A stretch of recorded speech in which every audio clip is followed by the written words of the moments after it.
चलिए 2026 के इस booming AI image generation landscape के इस विस्तृत एक्सप्लेनर में सीधे डाइव करते हैं।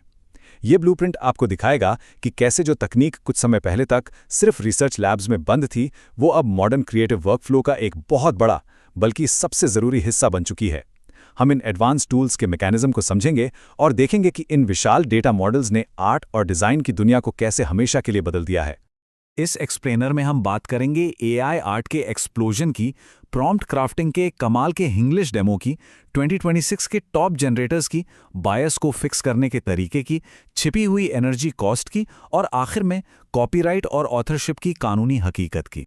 Section 1 the AI art explosion scaling the pixel economy. चलिए आगे बढ़ते हैं। अब इस पूरे लैंडस्केप को गहराई से समझने के लिए जरा इस स्केल के बारे में सोचिए।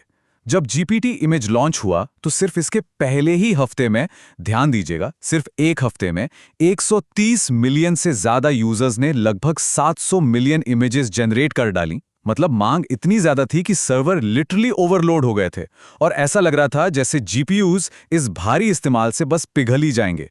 ये नंबर वाकई पागल कर देने वाला है।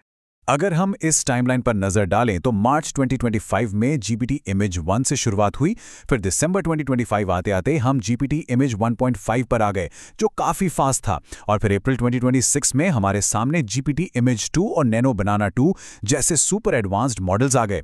नैनो बनाना 2 ने 4K रेजोल्यूशन में ऐसा फोटो रियलिज्म पेश किया है जहां फैब्रिक और स्किन के छोटे छोटे माइक्रो डिटेल्स भी बिल्कुल असली लगते हैं। असल में रियलिटी और जनरेटेड आर्ट के बीच का फर्क अब वर्चुअली खत्म हो चुका है। सेक्शन 2 क्राफ्टिंग प्रॉम्प्ट्स, एक इंग्लिश डेमो। अब पर्दे के पीछे ये पावरफुल टूल्स काम कैसे करते हैं। मशीन को स्पष्ट निर्देश देने की इस कला को प्रॉम्प्ट इंजीनियरिंग कहते हैं। एक बढ़िया प्रॉम्प्ट बनाने के लिए बेसिकली एक सिस्टमैटिक अप्रोच चाहिए होती है। इसमें 4 स्टेप्स हैं। पहला, अपना सब्जेक्ट डिफाइन करें। दूसरा, बैकग्राउंड सेट करें। तीसरा, इमेज का टाइप या एस्थेटिक चुनें। और चौथा, लाइटिंग स्पेसिफाई करें। यह बिल्कुल एक के ऊपर एक लेयर्स बनाने जैसा है। इस इंग्लिश डेमो को देखिए, ये बिल्कुल सटीक बैठता है। एक पोर्ट्रेट ऑफ अ पर्सन, ये हो गया हमारा subject. Standing against a clear blue sky, ये बैकग्राउंड है। फिर painterly hyper realistic aesthetic, image type, और आखिर में bright and natural day light, lighting. आम बोलचाल वाली इंग्लिश और टेक्निकल वर्ड्स का ये मिक्सचर एआई को बिल्कुल क्रिस्टल क्लियर इंस्ट्रक्शन देता है ना कमाल। सेक्शन 3 2026 के टॉप जनरेटर्स, सही इंजन का चुनाव। प्रॉम्प्ट्स का मैकेनिज्म तो समझ आ गया, लेकिन अपने काम के लिए कौन सा टूल चुनें? देखिए, हर काम के लिए कोई एक परफेक्ट मॉडल नहीं होता। अगर आपको आर्टिस्टिक विजुअल्स चाहिए तो मिड जर्नी का एटमॉस्फेयर सबसे शानदार है। इमेज के अंदर कई लाइनों का क्लियर टेक्स्ट लिखना है तो जीपीटी इमेज 2 आपके लिए बेस्ट है। एकदम 4K फोटो रियलिज्म और माइक्रो डिटेल्स चाहिए तो नैनो बनाना 2 ट्राई कीजिए। और हाँ, अगर आप कमर्शियल काम कर रहे हैं और लीगल सेफ्टी चाहिए तो एडोबी फायरफ्लाई सबसे सेफ ऑप्शन है। इन टूल्स के अलावा एक और बड़ा फैसला होता है closed versus open source models. Dell E3 जैसे क्लोज्ड मॉडल्स बिल्कुल एक ऑटोमेटिक कार की तरह हैं, इस्तेमाल में एकदम आसान, बस बैठिए और चलाइए। दूसरी तरफ स्टेबल डिफ्यूजन जैसे ओपन सोर्स मॉडल्स हैं जो एक मैनुअल स्पोर्ट्स कार जैसे हैं। इन्हें सीखने में थोड़ा समय जरूर लगता है, लेकिन ये आपको अपने प्रोजेक्ट पर पूरा कस्टमाइजेशन और अल्टीमेट कंट्रोल देते हैं। सेक्शन 4 LLM के साथ बायस फिक्स करना, द रिप्रेजेंटेशन प्रॉब्लम। ये बहुत ही इंटरेस्टिंग पॉइंट है।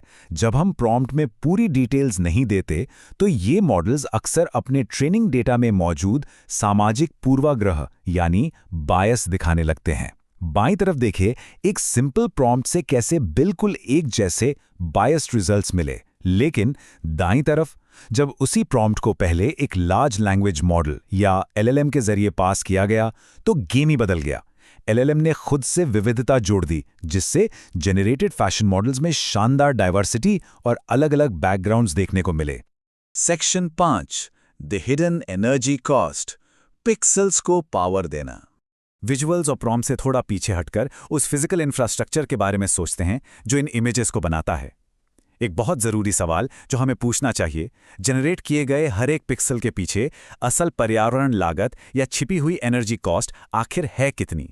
एकेडमिक रिसर्च से एक चौंकाने वाली बात सामने आई है। अलग अलग एआई मॉडल्स की ऊर्जा खपत में 46 गुना तक का अंतर हो सकता है। जी हाँ, 46 गुना। रिसर्च बताती है कि unit based architecture transformer based models की तुलना में कहीं ज़्यादा एनर्जी एफिशिएंट होते हैं।